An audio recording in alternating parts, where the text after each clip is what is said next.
అందరికీ నమస్కారం. అందరికీ హ్యాపీ దసరా. అందరూ గుడికి వెళ్ళారా లేదా? విజయదశమి అంటే ఏమిటి, ఎందుకు జరుపుకుంటాము అనేది ఈ వీడియోలో చెప్పబోతున్నాను. స్టార్ట్ చేయనా మరి? సరే.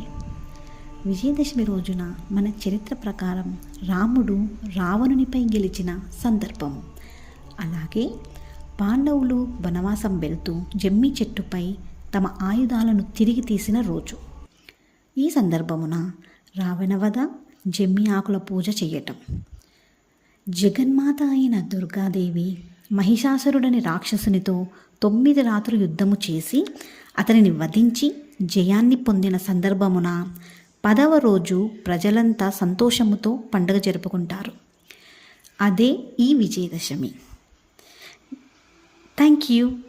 అందరికీ వన్స్ అగైన్ దసరా శుభాకాంక్షలు. మీకు గనక ఈ వీడియో నచ్చితే సబ్స్క్రైబ్ చేసుకోండి.